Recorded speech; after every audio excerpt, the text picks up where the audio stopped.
우리 옆분 인사할까요? 사랑합니다. 참 이렇게 거리마다 이렇게 봄꽃이 너무 이쁘죠. 예. 근데 저는 봄꽃보다 더 이쁜 게 제가 칼럼에다 그런 내용을 적어 놓았습니다. 살아있는 것은 다 아름답지요. 저는 이렇게 암 수술을 이렇게 하고 나서 이 죽음이라는 구조 안에 내가 들어가 봤잖아요. 그러고 났더니 이 살아있다는 것에 대해서 굉장히 그 가치와 아름다움에 대해서 아마 그 온몸으로 느낄 수 있는 기회가 있었습니다. 내 옆에서 저와 같은 이렇게 그 수술을 하신 분이 돌아가신 것도 봤고요. 그런데 제가 이렇게 평상시는 살아있다는 것, 생명에 대한 것을 그냥 당연히 살아있는 거라고 생각했고, 그냥 살아있는 것에 대해서 의식도 하지 못하고 살았거든요. 그런데 내가 죽을 수 있다라고 하는 그 구조 안에 딱 들어가다 보니까 이게 살아있다는 게 이렇게 귀하고 아름다운지. 그래서 제가 이제 이렇게 병원에 그 동산이 있어서 제가 6월 20일 날 수술을 했으니까 덥지 않고 마치 좋을 때였죠. 그래서 이렇게 그 숲속을 운동을 의사가 하라고 해서 갔는데 그 징그러운 송충이가 기어가더라고요. 그럼 송충이를 보면 얼마나 징그러워요. 근데 징그럽지가 않더라고. 너무 아름답더만. 수많은 사람이 막 이렇게 걸어 다니면서 밟혔을 그 잡초 하나하나가 그냥 살아있으니까 아름다운 거예요. 귀하고. 여러분, 살아있다는 것이 축복입니다. 우리는 세상에 살면서 끊임없이 비교하잖아요. 경쟁하며. 그러면서 우리는 내 이치로 인하여서 다른 사람과 비교하면서 굉장히 우울해하고 힘들어하고 여러분 그러잖아요. 근데 그럴 수가 없어요. 내가 살아있는 그 자체만으로 너무 귀하고 아름다운 것입니다. 더불어 저와 여러분의 안에는 우리 하나님께서 주시는 영원한 생명이 있잖아요. 여러분 감사하시고 내게 주신 이 생명, 저 봄꽃처럼, 제가 봄꽃을 생각해 볼 때 잎도 안 나고 꽃이 먼저 날까 생각을 해봤어요. 이게 꽃이 부터 날까요? 얘들이 그런 것 같더라고. 겨울 내내 죽은 것 같았잖아요. 근데 봄이 되니까 정말 자기가 살아있다는 것, 그것을 그냥 자축하듯이 매 꽃으로 화려하게, 화사하게, 아름답게 자기 살아있다는 것을 표현한 것 같더라고. 우리 성도님들도 여러분 내가 살아있다는 것과 더불어 예수 그리스도를 통하여 영원한 생명을 주셨다는 사실을 인지하시고 그 생명의 아름다움, 그 화사함을 이 봄꽃보다도 아름답게 발산하시는 우리 성도님들 되시기를 바랍니다. 아멘. 네. 우리 옆사람 인사할까요? 꽃보다도 아름답습니다. 네. 우리 박명훈 집사님이 그 마양이 집사님 보고 해야지 저쪽 보고 하세요. 네. 너무 귀하죠? 네. 저는 오늘 본문의 말씀을 생각하면서 이런 생각을 해봤어요. 지금 여기 계신 우리 성도님들이 하루에 1시간씩 매일 기도하면 어떤 일이 일어날까? 어떤 일이 일어날 것 같으세요? 지금 여기 계신 분들이 하루에 1시간씩 모든 성도가 기도하는 거예요. 어떤 일이 일어날 것 같으세요? 네. 우리가 사도행전 2장을 보면 예수님이 부활 승천하시잖아요. 그리고 약속하신 것을 기다리고 너희들이 기도해라 라고 했더니 120명의 성도가 마가의 다락방에 모여가지고 제자들과 더불어 10일 동안을 기도를 했어요. 전심으로 기도를 했더니 어떤 일이 일어났죠? 불이 해같이 갈라지며 바람 소리 같은, 그러면 성령이 임해버린 거예요. 성령이 임해버리니까 그 제자들과 거기에 함께 모였던 그 기도했던 사람들이 성령 충만하게 되고 이 예수 그리스도의 복음의 비밀을 깨달아 버려요. 그렇죠? 그렇게 예수님이 가르치고 표적을 행하면서 그 고난받고 죽으시고 3일 만에 부활할 것을 얘기하셨음에도 불구하고 아예 그 주님의 말씀이 씨도 안 먹혔는데 자기들이 원하는 예수만 추구했었잖아요. 근데 성령 받자마자 자아들이 깨져버리고 자기 생각들이 다 사라져버리고 성령을 통하여 하나님의 그 놀라운 계획과 은혜와 사랑이 쏟아져 들어오니까 거기 120명이 완전히 헷가닥 바뀌어버려 사람들이. 그래서 예수를 믿는 것 때문에 잡아 죽이고 가두고 재산을 빼앗고 정말 그렇게 핍박이 심하는데도 불구하고 그들은 두려움이 사라져버리잖아요. 그러면서 나가서 베드로가 설교를 했더니 3,000명, 5,000명이 회개하고 정말 그 제자들을 통하여서 예수님이 하신 일뿐만 아니라 예수님보다 더 큰 일들이 이루어지기 시작했지요. 그래서 베드로가 지나가다가 그 그림자에 닿기만 해도 병자들이 다 나아버리고 귀신이 떠나가 버리잖아요. 그리고 교회는 어떻게 됐습니까? 그 모진 핍박 가운데서도 교회는 어마어마할 정도로 부흥해 버리잖아요. 죽는 것을 두려워하지 않습니다. 저는 우리 사랑하는 성도님들이 오늘 이후로 저는 오늘 설교를 통하여 은혜 받았다가 아니라 정말 우리 성도님들이 앞으로 매일 하루 1시간씩 기도하겠다는 각오와 결단과 더불어 그렇게 실행하는 역사가 있기를 축원합니다.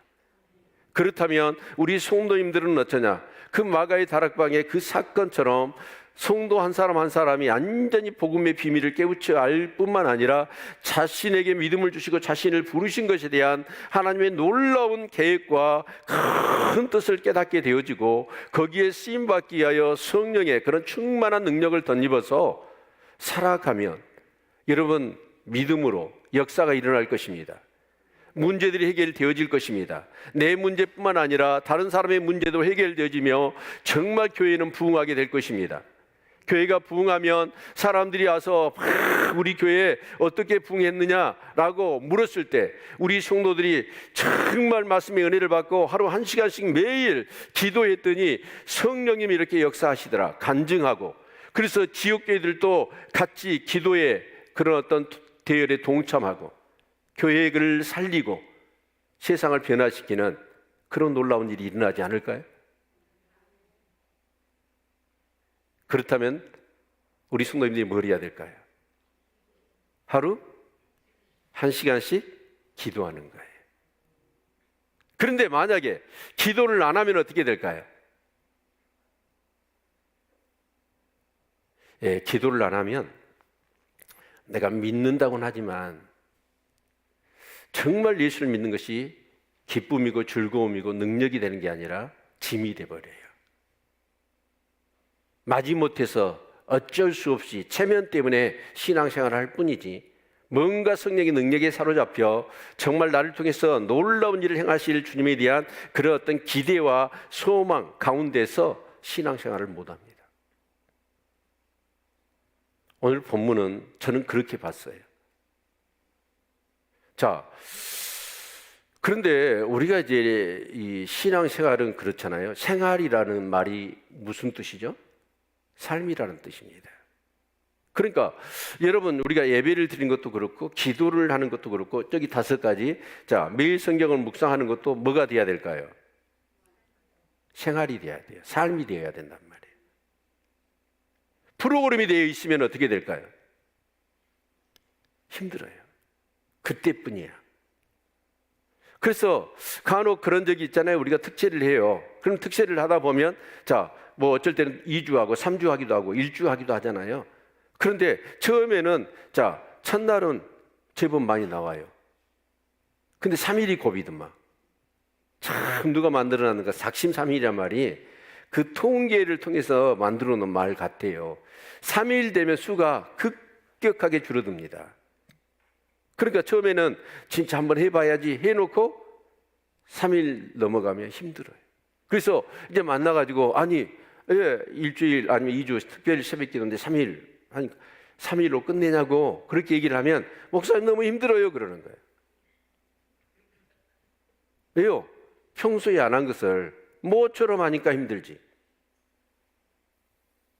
근데 여러분 저 같은 경우는 어쩌냐면 새벽 기도를 올, 화, 수, 목, 금 토요일 날은 쉬고 금요 철화 때문에 주일날 하잖아요. 근데 새벽 기도를 안 하면 이상해. 왜냐하면 내 삶이 그렇게 돼 있는데 안 하면 이상한 거예요. 뭔가 허전해. 그래가지고 그 시간에 뭘 하고 있냐면 저는 깨어 있어요. 여러분 정말 여러분 신앙생활을 프로그램처럼 하지 않고 여러분의 삶이 되시기를 축원합니다. 매일 성경 묵상하는 것도 삶이 되어서 하는 거예요. 삶이라는 게 뭘까요? 여러분 아침 드셨지요? 점심 드실 거지요? 저녁 드실 거지요? 내일은 드실 거예요? 안 드실 거예요? 드실 거지요? 이게 삶이에요. 몇 번 하다가 많은 것은 삶이 아니에요. 프로그램일 뿐이지. 신앙은 뭐예요? 생활이 돼야 돼. 삶이 되어야 돼. 그럴 때 그 신앙은 우리의 삶의 일부가 되어 뭘로 나타날까요? 영성과 능력으로 나타나는 겁니다. 아멘. 자, 우리 성경 누가복음 22장 같이 한번 보죠. 39절 같이 한번 보겠습니다. 같이 읽죠. 시작. 예수께서 나가사 습가를 쫓아 감람산에 가시매 제자들도 쫓았더니. 여러분 오늘 본문도 예수님이 그 겟세마네 기도잖아요. 근데 예수님이 그 감람산에 겟세마네 기도원이 있거든요. 이제 성지순례 가시면 그거 반드시 들를 겁니다. 그런데 그 겟세마네 그곳을 예수님은 어떻게 하셨어요? 습관을 쫓아가셨어요. 습관이 쫓았다는 뭔 말이에요? 삶의 일부가 되어 있었다는 거예요. 그래서 누가복음 21장에 보면 예수님은 낮에는 성전에서 가르치시고 밤에는 나가서 감람산에서 쉬셨다. 그러니까 이것이 예수님이 예루살렘을 방문하게 되면 일상이 되어져 있는 거예요. 삶이 되어져 있었던 거예요.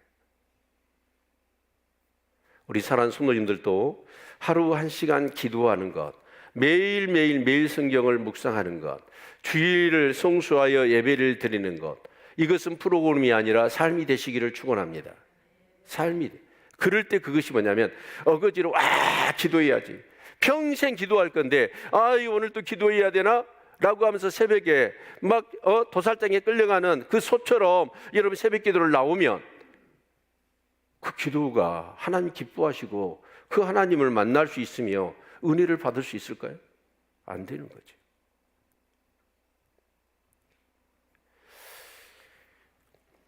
자, 그런데 예수님은 이제 제자들과 이 겟세마네 동산에 오르셔서 이제 기도를 하시는데 그 예수님은 아셨어요. 그날 밤에 잡히시고 그리고 결국은 예수님이 고난받고 십자가에 다음날 돌아가시잖아요. 그 일을 아셨기 때문에 주님은 어떠냐? 제자들을 데리고 같이 이 겟세마네 동산에 오르셔서 기도하기를 원하셨고 제자들에게도 뭘 하기를 원하셨을까요? 기도하기를 원하셨어요. 아멘? 네. 그런데 그 기도의 내용을 들어보면 예수님이 이렇게 기도를 하시더라고요. 이 잔을 내게서 옮겨달라. 그 말은 뭔 말이에요? 그 고난과 십자가를 지고 싶지 않다는 거예요. 그렇죠? 그러니까 예수님이 안전한 하나님이셨을 뿐만 아니라 안전한 우리 인간이셨거든요. 그렇기 때문에 그 고난과 십자가의 죽음을 여러분 원했겠습니까? 원하지 않았어요. 그래서 이 잔을 옮겨달라는 거예요. 그러나 나의 원대로 마옵시고 누구의 뜻대로 되기를 원한다고요? 아버지 원하시는 아버지 뜻대로 되기를 원합니다라고 기도를 해요. 아멘. 그래서 예수님은 결국은 어쩌냐? 자신이 이 땅에 오신 사명을 흔들림이 없이 감당합니다. 그렇죠?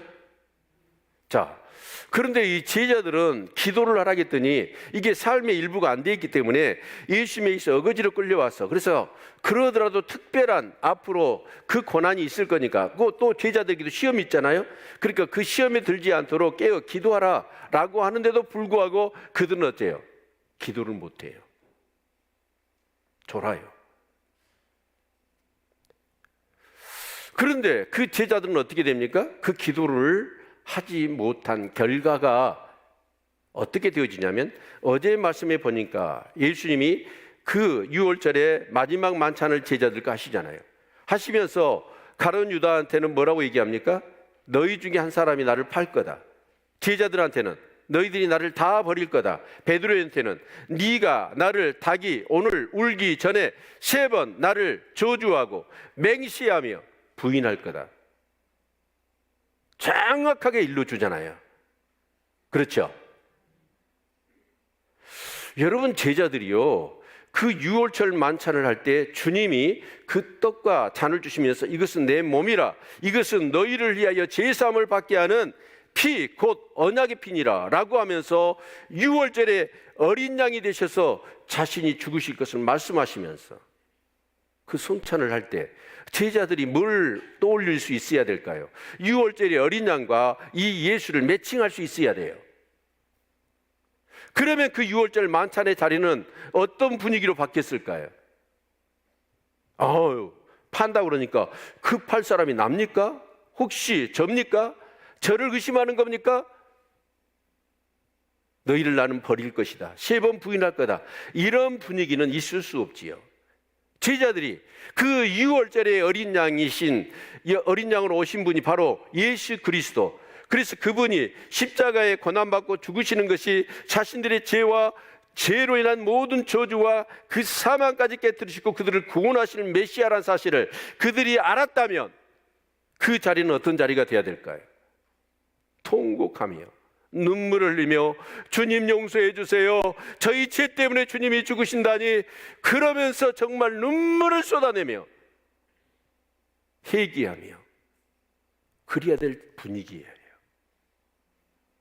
근데 그들은 전혀 그 유월절에 만찬을 하시면서 정말 그들이 충분히 알아들을 정도까지 얘기를 하셨음에도 불구하고 그들은 자기 생각밖에 없습니다. 저 예수님이 이제 때가 됐다, 로마 초부 쓰고 진짜 이제 이 나라를 강하게 만들면 한 자리씩 차지하겠다, 그 생각이 얼마나 안구하든지 그렇게 직접적으로 예수님이 말씀하셨음에도 불구하고 그 구약 때부터 내려왔고 그 유월절을 지키며 그 유월절을 통하여 오실 메시아를, 그 메시아가 어떤 메시아일 것인가를 충분히 알 수 있는데도 불구하고 그들의 생각과 자아는 깨지지 않습니다. 그래서 주님이 그 얘기를 하신 거예요. 그런데 여러분, 우리가 기도를 하지 않잖아요. 기도를 안 하면 어떤 결과가 뭐냐면, 자, 우리 마태복음 16장 24절 같이 한번 읽어봅시다. 마태복음 16장 24절 같이 읽죠. 시작. 이에 예수께서 제자들에게 이르시되 아무든지 나를 따라오려거든 자기를 부인하고 자기 십자가를 지고 나를 쫓을 것이니라. 자, 주님을 쫓는단 말이 뭔 말이에요? 주님을 믿는다는 뜻이잖아요. 그렇죠? 저와 여러분 예수님을 믿지요? 예수님을 어떤 예수로 믿습니까? 나의 죄를 위하여 십자가에 내가 죽어야 될 죽음을 대신 죽으시고 내 죄를 사하시고 나를 구원하신 예수로 믿는 것이죠. 그래서 예수를 주님이라고 믿는 거잖아요. 그러면 예수님은 우리의 주인이에요. 생명의 주인이에요. 믿으십니까?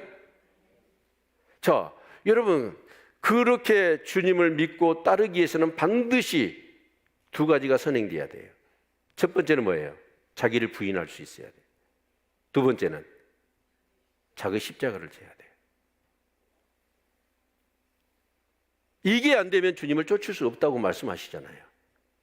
자, 그러면 산단 논법으로 얘기하면 이렇게 되어질 것 같더라고요. 기도를 하지 않으면 자기를 부인할 수 없고 자기 십자가도 지지 못해요. 그러면 기도를 안 하면 결국은 주님을 못 따라요. 주님을 따른 것 같아. 따른다고 생각해.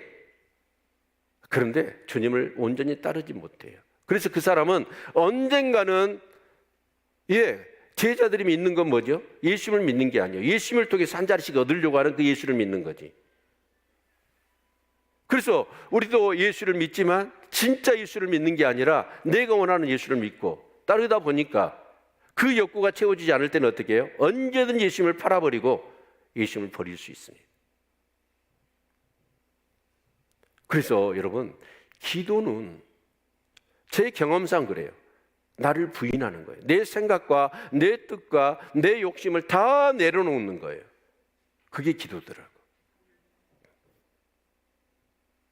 물론 우리가 힘들고 어려운 문제가 있고 필요한 것이 있어서 주님 달라고 기도하는 것도 기도이지만 기도의 근본적인 의미는 어디에 있냐면 나를 부인하고 하나님께서 나에게 맡기신 십자가 사명을 감당하는 것. 그것이 기도의 가장 원초적인 의미라 저는 그렇게 믿습니다. 아멘. 자, 그래서 예수님은 기도를 했어요. 기도를 해서 정말 기도를 3번을 했습니다. 3시간 동안을 기도를 하고 났더니 어쩌냐? 이 잔이 옮겨지는 것이 내 뜻이야. 근데 기도를 하면 할수록 어떻게 돼요? 내 뜻은 없어지고 하나님의 뜻이 이루어지는 것. 그것이 너무나 귀하다는 것을 깨달아요. 아멘? 자기 뜻이 이루어지는 것은 십자가를 지지 않는 거예요. 예수님한테는 좋지요. 그런데 진짜 하나님의 뜻이 이루어지면 자기는 죽지만 세상은 구원을 받아. 아멘. 그래서 이 예수님은 자기 뜻보다도 하나님의 뜻이 이루어지기를 원해. 준비가 다 돼버린 거예요. 자, 그런데 제자들은 여기 40절 같이 한번 읽어볼까요? 40절 읽어봅시다. 시작. 제자들에게 오사 그 자는 것을 보시고 베드로에게 말씀하시되 너희가 나와 함께 1시 동안도 이렇게 깨어 있을 수 없더냐. 시험에 41절 시험에 들지 않게 깨어 있어 기도하라. 마음에는 온이로되 육신이 약하도다. 자, 뭐 하라고 그랬어요? 깨어 있으라. 기도하라 그 말이죠. 이유는 뭐예요? 시험에 들지 않도록. 여러분, 시험에 들지 않는다는 의미가 뭘까요? 어떤 사람이 시험에 안 들까요? 자기가 죽어진 사람, 자기를 부인할 수 있는 사람, 자기 십자가를 아는 사람, 그런 사람은 어쩌냐? 절대로 시험에 들지 않아요. 자, 사람이 죽었어요. 자, 시체 앞에 가가지고 그 사람을 모함하고 그 사람을 험담하고 욕을 해보세요. 그러면 그 시체가 벌떡 일어나가지고 나 시험 들었다고 그래요? 안 그러죠. 아무 소리 없어요. 나는 죽어지니까 누가 계셔요? 내 안에 성령님이 계시잖아요. 성령으로 충만하잖아요. 그러니까 여러분, 예수님 보십시오.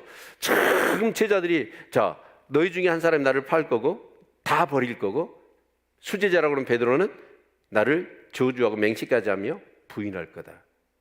근데 그들이 부인하고 버리고 팔아버리잖아요. 근데 그런 제자들을 저 같으면 그랬을 거예요. 해도 너무한다 너희들. 와, 또 너희들 진짜 못해 먹겠다 야 너희들하고. 예수님이 그러던가요? 안 그러시고 뭐라고 말씀하시면 떡을 주고 포도주를 주시면서 너희를 위하여 내 몸이고 너희를 위하여 너희 죄사함을 얻게 하려고 하는 피, 언약의 피다. 그 말은 뭔 말이에요?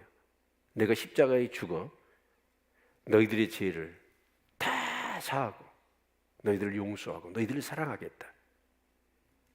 그 얘기 아닙니까? 예수님은 시험에 들지를 않아요. 아마 12명의 제자를 3년 동안 키웠는데 한 놈은 팔고 한 놈은 3번이나 저주하고 맹시하며 부인하고 나머지 10명은 다 주님을 버려버리고 이런 꼴을 당했다면 아마 살기 싫어야 그럴지도 몰라요. 근데 주님은 어떠시요? 시험 들어요? 상처 받아요? 아니, 오히려 그들을 긍휼히 여기잖아요. 이 마음이 있기를 축원합니다. 이게 바로 내가 죽어지고 나를 부인한 사람들이에요. 그리고 자기 십자가를 정확하게 알고 있는 사람, 그런 사람 그게 가능해요. 저도 이렇게 목회를 하는 중에 어떤 분들 보면 심란해가지고 힘들어가지고 막 화가 나요. 그래가지고 기도를 하면 하나님이, 성령님이 내 안에서 막 저를 책망하셔요.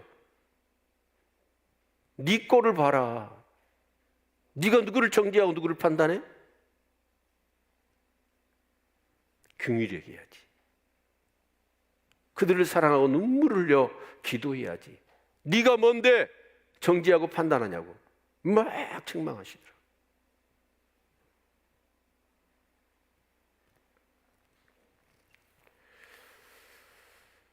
여러분, 기도하시기를 바랍니다. 근데 이 제자들은 어쩌냐? 시험에 들지 않게 깨어있어 기도하라고 그랬는데 그 시험이 뭘까요? 가룟 유다는 예수님을 팔아버리는 거예요. 제자들은 주님을 버리는 거고 베드로는 주님을 3번 부인하는 거예요. 이걸 미리 말씀하셨어. 그래서 그들이 정말 기도로 준비가 예수님처럼 돼 있었다면 어떻게 됐을까요? 아까 말씀드렸지만 그 최후 만찬의 자리는 정말 분위기가 다른 분위기가 되었을 거예요. 그런데 그들은 기도를 하지 못하고 준비가 안 돼 있는 거예요.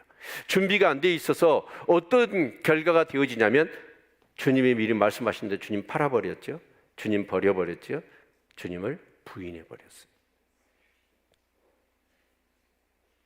저는 이런 생각도 해봤어요. 만약에 예수님이 이 겟세마네 동산에서 기도를 하실 때 주여 이 잔을 내게서 옮기시옵소서 라고 기도를 했네요. 그런데 그 뒤에 기도를 하지를 못했어요. 할만하시거든. 진짜 내가 이 잔을 마셔야 된다면 마시게, 아버지의 뜻이 이루어지기를 원합니다. 이 기도를 안 하고 주여 이 잔을 내게서 옮기시옵소서, 이 기도만 했으면 어떻게 됐을까요? 이제 바로 기도가 끝나자마자 가룟 유다가 군사들을 데리고 예수님을 체포하러 오시잖아요. 그리고 가룟 유다가 어떻게 합니까?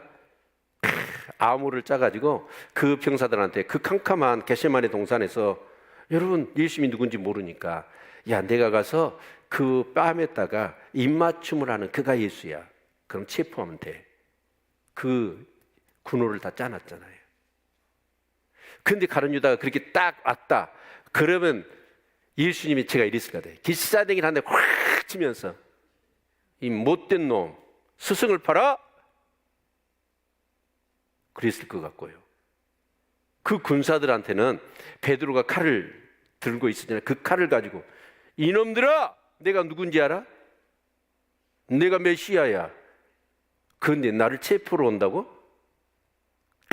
예수님이 칼을 휘둘러서 그 사람들 다 죽였을 거예요.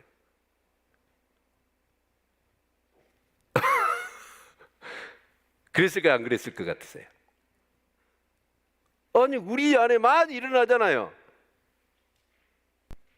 하나님의 나에게 주어진 사명이 무엇이고 어떻게 살아야 되는가를 아는데도 불구하고 내가 죽어지지 않아서 누군가 나를 모함하고 나를 공격하고, 여러분 그랬을 때 우리는 어떻게 합니까? 예수님처럼 반응합니까? 아니죠. 내가 살아서 반드시 두고 봐라, 기회만 있으면 너희들 내가 당한 이상으로 피해나 갚아줄 거야. 그러지 않나요? 그리고 그렇게 하지 않나요? 예수님은 기도에 있으니까 준비가 되어 있는 거예요. 그래서 체포를 당하신 게 아니라 체포되어 주시잖아요. 예, 그게 하나님의 뜻이고 성경의 약속이니까 내 뜻은 없어져 버린 거예요. 그런데 제자들은 어떠냐? 그 준비가 안 돼 있는 거예요. 자기가 시퍼렇게 살아있어. 그래서 예수님이 자기한테 말한 것도 정말 상처고, 뭔가 베드로와 야고보 요한만 데리고 다니지 자기가 지금 회개를 맡고 있는데, 여러분 우리 모임에서 회개 없으면 어떻게 돼요? 밥도 못 사 먹어. 반드시 회개는 데리고 다녀야 돼, 회장이. 그런데 자기를 속 빼놓고 베드로, 야고보, 요한만 데리고 다니면서, 여러분, 그러니까 어째요? 시험 든 거예요. 그리고 가만 봤더니 이상해, 예수님이. 자기 마음이 안 맞아. 그러니까 팔아버리잖아요. 제자들 어쩌죠? 제자들은 지금 자신들의 죄와 사망의 원죄를 깨뜨리고 자신들의 죄를 사하시고 자신들을 구원하며 저 영광의 하나님 나라, 그리고 이 세상의 그 죄악을 다 제거하고 정말 영혼들을 구원하며 이 불의가 가득한 이 세상에 하나님 나라 의를 이루려고 하는 하나님의 그 큰 뜻을 보지 못하고, 제자들은 오직 예수님이 이제 로마 처부 쓰고 나라 세우면 한 자리씩 차지하려고 하는 그 생각밖에 없는 거예요. 그걸 내려놓지를 않아. 근데 예수님이 십자가에 죽은다니까 다 도망가 버려버리잖아요. 아니, 내가 원하는 것을 예수님이 줄 수 없는데 뭐 때문에 그 예수를 쫓아다녀요? 쫓아낼 이유가 없죠. 베드로는 어떻게 되죠? 그래도 베드로는 수제자로서 도망은 안 가. 근데 예수님 재판받은 자리에 가잖아요. 근데 옆에 그 계집아이가 이 사람 예수하고 같이 있었다고 그러는 거예요. 자기도 모르게 뭐합니까? 팔쩍 뛰면서 나 그 사람 말도 모른다고. 근데 옆에 또 다른 사람이 이 사람 예수 당이다고 라고 하니까 어째요? 맹세를 해, 맹세. 절대 나 그 양반 모른다고. 근데 또 다른 사람이 이 사람 분명하다고 내가 봤다고. 그러니까 뭐라 그래요? 예수한테 욕을 해. 예수 XX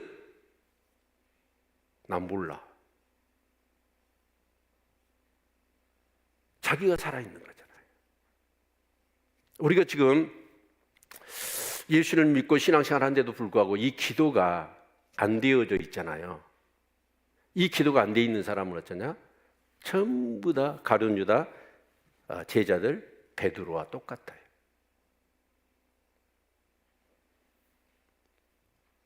너무 심한 말 했습니까? 그런 사람은 결국은 뭐예요?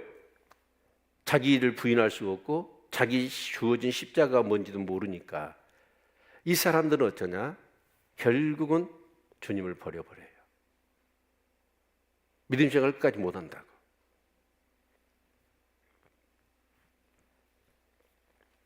사랑하는 성도 여러분, 승리하십시오. 기도할 수 있는 저와 여러분이 될 수 있기를 축원합니다. 자, 두 번째로 이 제자들이 그렇게 기도하지 않고 졸았던 그 이유는 뭐냐면, 제가 볼 때는 바로 뒤에 일어날 일을 모르는 거예요. 예수님은 알고 계셔. 자, 체포당하고 고난받고 십자가에 죽으실 것을 알고 있는 거예요. 근데 제자들은 뭐냐? 뒤에 일어날 일들을 아무것도 몰라요. 그러니까 자는 거죠.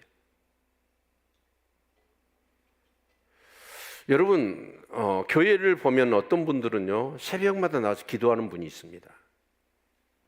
그런데 요즘은 우리 한국 교회에 기도가요 사라져 버렸습니다. 제 청년 때만 해도 정말 그때는 가난했잖아요. 그런데 교회에 밤에 보면 그 나이 좀 드시는 권사님 정도, 그리고 나이 드신 집사님 정도 되어지면 뭐를 가지고 오냐면 이불을 가지고 와요. 그리고 교회에서 철야를 해요. 그런데 그때는 진짜 이불이 없었는가 봐. 그 교회에다 놔둬도 되잖아요. 근데 새벽에 그 이불을 보자기에 싸가지고 갖고 가고 저녁에 올 때는 또 갖고 와. 그러고라도 목이 뜯기면서 교회 와서 기도했어요. 우리 교회도 특별 새벽 기도를 하면 거기 본당이 찰 정도로 됐었잖아요. 특별 새벽 기도가 계속 그렇게 이어졌잖아요. 근데 요즘은 어쩌냐? 기도의 어떤 그런 이 열정을 상실해 버렸습니다. 그런 결과가 어떻게 되어지냐면, 여러분 교회에 헌신, 충성, 자기 사명, 그리고 믿음을 그런 거 없어져 버렸어요. 전부 지금 교회를 다니는데 그 대부분이 뭐 하냐면 예수를 통해서 뭔가 얻으려고, 예수를 위해서 죽으려고 하는 게 아니라 자아가 살아있다는 거죠. 자기 욕심이 살아있는 거죠.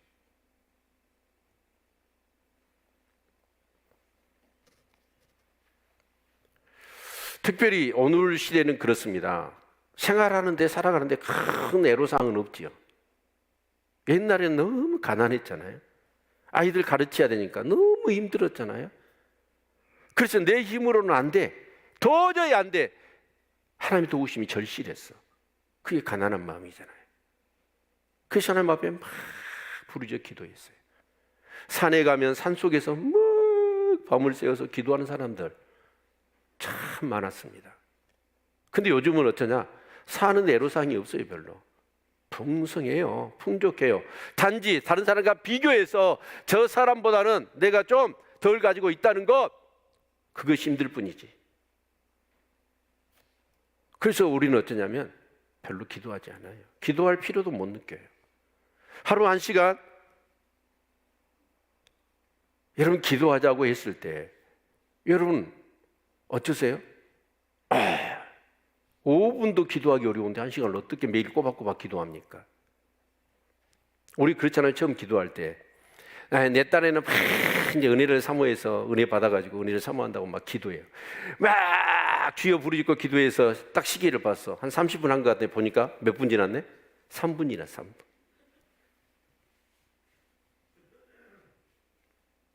그런데요, 진짜 은혜 받고 성령 충만하고 기도하다 보니까 진짜 한 5분 한 것 같아. 근데 기도를 얼마나 했어요? 50분을 하고 있는 거예요. 여러분, 우리 교회가 부흥하고 우리 각자의 영성이 회복되어지려면 기도해야 됩니다. 하루 몇 시간? 주님이 말씀하시잖아요. 1시 동안도 깨어 있을 수 없었더냐. 1시. 24시간 중에 1시간. 매일. 여러분, 왜 매일 1시간 기도해야 될까요? 기도를 한 사람은요, 이게 느껴질 겁니다. 기도한 하루와 기도하지 않는 하루의 차이를 여러분 느끼실 수 있나요? 그 차이를 느껴요. 분명히 다릅니다. 기도한 하루와 기도하지 않는 하루의 나의 그 내면, 그러니까 우리 내면 세계를 탐구하는 탐침이 뭐냐면 기도더라고. 나를 성찰하는 내 내면을 볼 수 있어. 기도하면. 예, 성령님이 내 안에서 말씀을 통하여 전부 다 내 자신을 보여주시잖아요. 그래서 정말 그렇게 하나님의 뜻과 반하고 내 욕심과 정욕적이고 세상적이고 마귀적인 생각 가운데 정말 나를 움직이려고 하는 요소들을 어떻게 해요? 다 자기를 부인하는 거니까 다 내려놓잖아요. 그리고 하나님의 뜻대로 성령님이 주시는 말씀을 따라 우리가 살아가면 그 하루는 기도하지 않고 내 욕심대로 내 임의대로 내 마음대로 내 감정대로 살았던 하루하고는 비교가 안 되는 거죠. 혹시 여기서 혈압약 드신 분 한번 손 들어보세요. 네, 당뇨약 드신 분, 네, 그 전립선 비대증인가 그거 약 드신 분, 60 넘으면 남자들이 그 전립선 비대증 약을 먹는다더만. 근데 그게 하나는 딱 하루 효능밖에 없대요. 혈압약도 그러잖아요. 하루 먹으면 어때요? 다음날 안 먹어도 돼요? 아니요. 다음날 또 먹어야 돼. 그러니까 그 혈압약을 주면서 의사들이 뭐라고 그래요? 이건 약이라고 생각하지 말고 그냥 건강, 식품이라고 생각하고 하루 꼬박꼬박 드십시오. 그 한 알은 딱 하루치야. 그러니까 하루 1시간의 기도는 뭐예요? 네, 하루치. 이해가 되시죠? 제가 이렇게 깊은 얘기를 하면 머리가 끄떡해져야 되는데. 예? 진짜 이건요, 제가 목회 30년 이상 하면서 터득한 비결이야. 1시간이 하루의 기도의 최소 분량입니다. 그것이 안 되잖아요. 그것이 안 되면 그 기도의 분량이 안 차잖아요. 그러면 내가 안 죽어. 내 뜻을 내려놓지 못해. 뭔가 감정, 육체적인 소욕이 일어날 때 그것을 제어할 수 있는 힘이 없어요.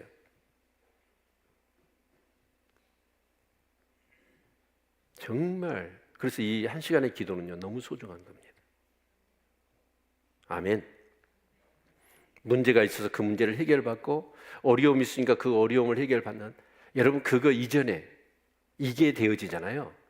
이게 되어지면 여러분 어려운 문제들은 다 해결되어질 겁니다. 예, 내가 내 뜻대로 내 임의대로 내 욕심대로 살아서 그 문제가 일어난 거 아니에요? 그런데 이제는 내 뜻이 아니라 하나님 뜻대로 사니까 그 문제들이 다 해결될 수밖에 없는 거죠. 그런데 여러분 한번 생각해 보십시오. 기도 하루 1시간의 기도를 해도 되고 안 해도 될까요? 절대 아니거든요. 어떤 교회가 큰 문제가 있어서 교회가 그냥 완전히 두 쪽 나든지 아니면 4분 5일 돼서 교회가 문 닫을 상황이 생겼습니다. 그래서 목사님도 사임해버리고 교회 지도자가 없는 거예요.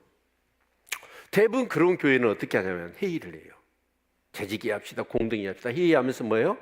회의하다 보니까 서로 충돌을 하고 싸움밖에 안 일어나더라고. 그런데 이 교회는 참 그 교회 중에 장로님들이 훌륭했어. 장로님들이 공동회의를 모입시다, 딱 모이자고 그래요. 그러면서 하는 얘기가 뭐냐? 우리 회의하지 맙시다, 기도합시다. 그리고 40일 특별 새벽 기도를 한 거예요. 여러분 지금 사고가 나가지고 교회가 지금 난장판이 됐으니까 빨리 회의를 해가지고 뜻을 모아야 될 거 아닙니까? 근데 이 장로님들이 뭐라고 얘기하냐면 우리 회의하면 안 됩니다. 하나님께 기도해야지. 그래서 40일간을 특별 새벽 기도를 했더니 교회가 얼마나 아프고 힘듭니까? 그러니까 막 전심으로 기도를 했더니 성령님이 임하셔가지고 성도들의 마음을 막 만지시기 시작하는 거예요. 그러니까 어쩌냐면 서로 막 정지하고 판단하며 그렇게 싸움박질하고 막 그런 감정이 있었던 것들이 싹 녹아져 없어져 버려. 그리고 40일 기도를 하고 났더니 모두가 다 사랑스럽고 너무나 고마운 거예요. 그래서 교회가 어쩌냐? 완전히 문 닫을 교회가 하나 되고 부흥해 버린 거예요. 그런데 이 교회가 그 문제가 일어나기 전에는 어땠냐면 새벽 기도하면 한 서너 명 나와. 한 200명 모인 교회가. 재직해 합시다, 공동회의 합시다. 그러면 한 5분의 1밖에 출석 안 해. 다 누군가 기도하고 회의해서 다 하겠지하고 다 가버려. 그런 교회였어. 그러면 여러분 그 교회가 여러분 그 사고가 나가지고 어려움을 당하고 나서 기도하는 것보다도 여러분 사고가 나기 전에 기도하는 것이 훨씬 좋은 거 아니에요? 이 제자들도 예수님 팔아버렸지, 예수님 버렸지, 예수님을 부인했지, 그러고 나서 다 저지르고 나서 기도해가지고, 그러기보다는 기도해서 그것을 이겨내면 얼마나 좋아요. 아멘입니까? 여러분 교회에 나와서 함께 기도하는 거, 그래서 제가 볼 때는 하루 1시간 기도하는 거, 부득이 아니 멀리 이 지역에서 출장을 가가지고 어디 객지에 있어가지고 도저히 새벽기도 참석할 수 없다면 모르지만 그렇지 않는 분들은 하루 1시간 기도하는 최고의 장소가 어디예요? 새벽기도예요. 오면 백뮤직까지 틀어주잖아요. 분위기까지 잡아주잖아. 그리고 기도할 수 있도록 뭐예요? 여러분 1시간 기도가 제가 볼 때는 그래요. 기도만 1시간, 그것도 참 중요합니다. 그런데 그 기도 중에는 뭐냐? 우리가 막 부르짖는 기도뿐만 아니라 말씀을 붙들고 묵상하는 거, 하나님 뜻을 살피는 거, 이게 굉장히 중요한 거예요. 그러니까 30분 말씀 듣고 30분 기도하면 1시간 채워지는 거예요. 그것만 매일 우리 성도들, 지금 앉아 계신 우리 성도님들이 지금부터 해보십시오. 난리 나버립니다. 교회가. 아니, 난리가 아니라 기적이 일어나요. 우리 성도들의 삶 가운데 어떤 일이 일어날까요? 놀라운 일이 일어나 버려요. 아멘. 그런데 우리 한 가지 기억해야 될 것은 뭐냐면, 자, 우리 성경 갈라디아서 말씀 한번 보죠. 베드로전서 5장 8절. 자, 베드로전서 5장 8절 한번 같이 봅시다. 같이 읽죠. 시작. 근신하라, 깨어라. 너희 대적 마귀가 우는 사자같이 두루다니며 산길 자를 찾나니. 자, 근신하라, 깨어라는 말은 뭔 말이라고요? 기도하라는 말이에요. 마귀가 어쩐다? 우는 사자같이 산길 자를 찾으면서 우리를 쫓아온대요. 여러분, 사자 직접 산 거 본 사람 손 들어보세요. 네. 그래서 여러분이 안 깨어 있구나. 저 고등학교 다닐 때 강주에, 중학교 다닐 때인가 사직공원에 그 동물원이 쭉 막혀 있었어요. 그런데 그 사직공원 근처를 가면 간혹 어때요? 사자가 표호를 해. 와 그러거든요. 그래서 소풍이나 수학여행을 그걸로 많이 가서 사자 보려고. 다른 거 볼 것이 없더만 사자가. 근데 우리에 갇혀가지고 이제 그 사자 앞에 가잖아요. 그럼 사자가 막 째려보면서 와 하잖아요. 흉내도 못 내건데. 그러면 어쩌냐? 우리에 갇혀 있는 사자가요, 진짜 그 표호를 하면서 나를 딱 이렇게 바라보자 튀어나올 것 같아. 좀 심장이 약한 사람들 오줌 싸운다고. 그렇게 무섭더만. 그런데 그 사자가요, 지금 이 들판에서 나를 보고 삼키려고, 잡아먹으려고 나를 쫓아오고 있어. 여러분 어쩌시겠어요? 아마 도망 못 갈걸요. 정신줄 나가버릴 거예요. 그러지 않을까요? 그런데 여러분 지금 문제가 없다고 생각하죠. 여러분 삶 가운데. 근데 그 사자가 지금 여러분 딱 보고 삼키려고 지금 쫓아오고 있다고요. 그럼 뭘 해야 될까요? 군신하고 깨어있으라겠잖아요. 근데 사람들은 어쩌냐? 그걸 몰라. 에이 뭐 지금 아무 일 없는데 뭐. 그렇게 생각하지. 제자들도 그랬어요. 부푼 길에 꿈만 가지고 있는 거죠. 야 주님 이제 때가 되면 우리 한 자리씩 차지할 거야. 지금까지 모든 것 버리고 주님 다른 것에 대한 보상을 받을 거야. 이런 뜬구름, 그런 신앙생활을 하고 있는 사람들이 너무 많아요. 그런데 결국은 그걸 준비 안 되면 어떻게 되죠? 사자가 확 삼켜버려요. 삼키면 어떻게 될까요? 은혜도 믿음이고 싹 뺏겨버려요. 그렇게 믿음 생활을 잘하고 신앙생활을 잘했던 분들이 예수라고 하면 손살을 치면서 막 혈기를 부린 사람들이 있거든요. 그런 사람들이에요. 여러분 장담하십니까? 제자들은 뭐라고 그랬어요? 내가 죽을지언정, 내가 죽더라도 주님 부인하지 않을 거예요. 주님 버린다니요.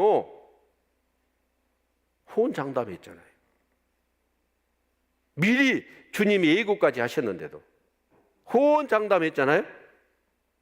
그런데 그들은 전혀 주님의 말씀은 상관없습니다. 자기 하고 싶은 대로 살아버린 거예요. 오늘 우리가 기도하지 않으면 그런다니까요. 예수님이요 공생애를 시작할 때 세례요한에게 세례를 받으시죠. 그렇게 성령이 임하시고 성령이 이끌려서 강야로 가셔서 마귀에게 시험을 받으시잖아요. 근데 예수님이 40일 금식으로 딱 준비가 돼 있어. 그러니까 마귀가 와서 수작을 부리잖아요. 예수님이 사역에 성공하면 자기가 죽어. 근데 예수님이 그 사역을 포기해버리면 어떻게 되죠?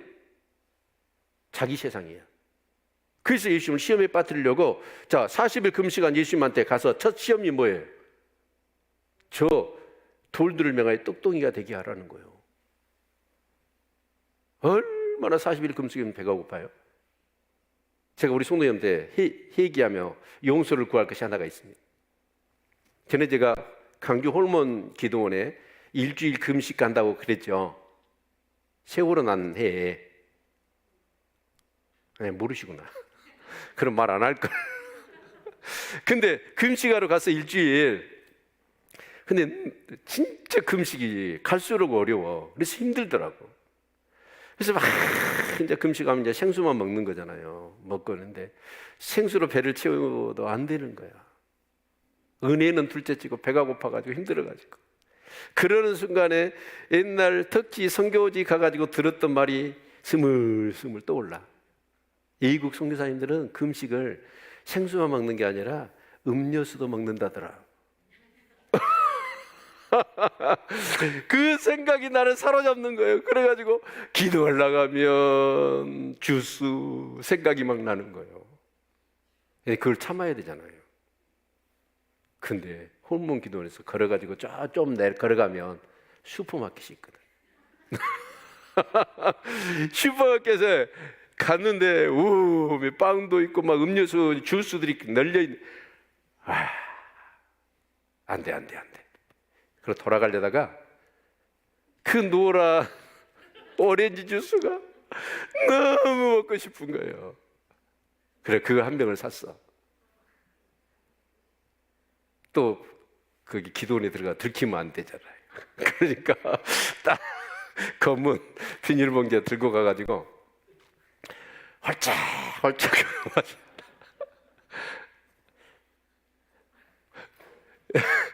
은혜는 안 되고 그거 땡기니까요 더 먹고 싶은 거예요.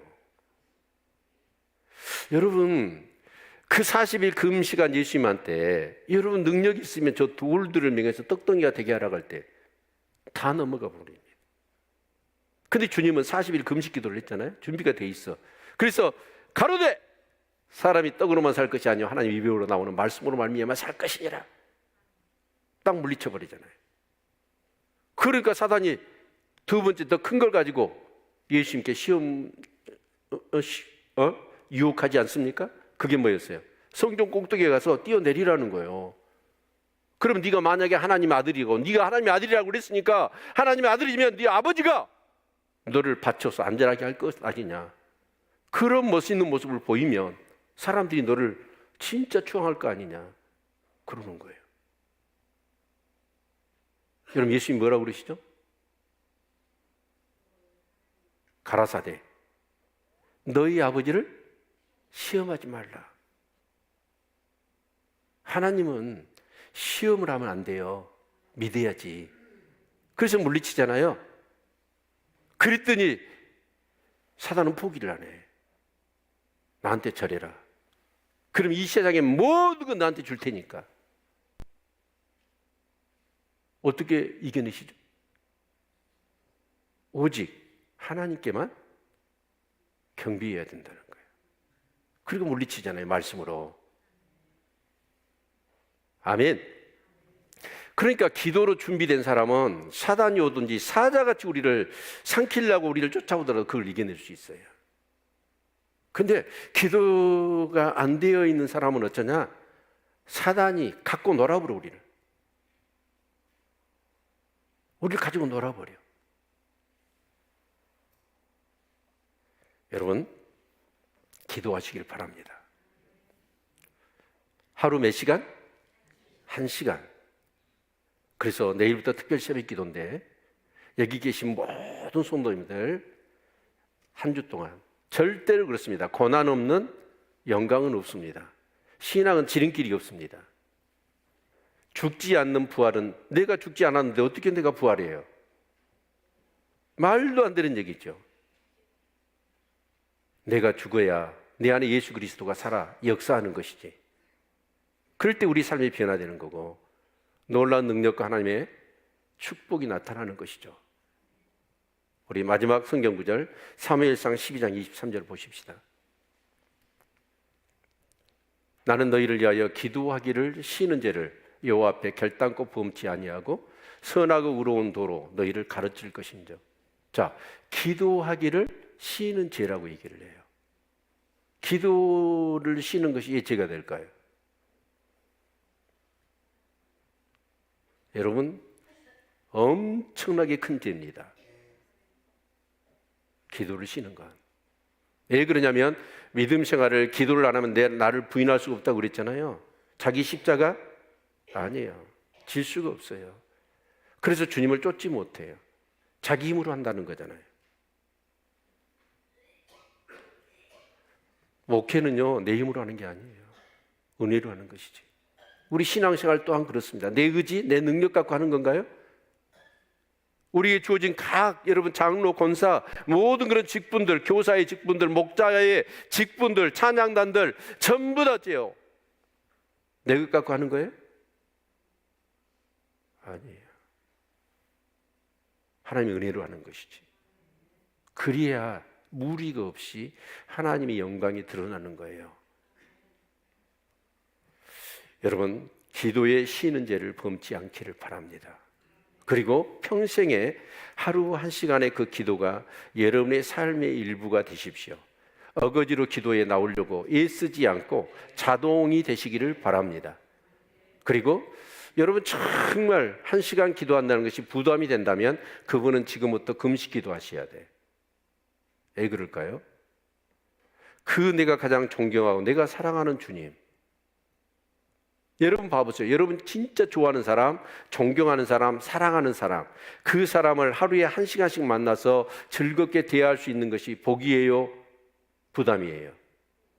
복이지. 근데 하루 한 시간 기도한다는 것이 부담스럽다 벌써? 그렇다면 뭐냐면 나는 지금 주님을 사랑한 게 아니라는 거예요. 나를 사랑하는 것이지. 주님을 하루 날마다, 여러분 교회에서는 여러분 새벽 기도가 있잖아요. 그래서 대부분 보니까 5시 시작해요. 그러면 대부분 기도 6시 되면 이렇게 가시기 시작하더라고요. 1시간.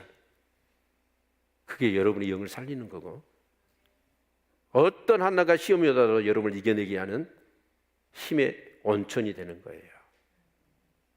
승리하십시오. 오늘은 은혜 받는 게 아니라 하루 1시간 기도하는 거예요.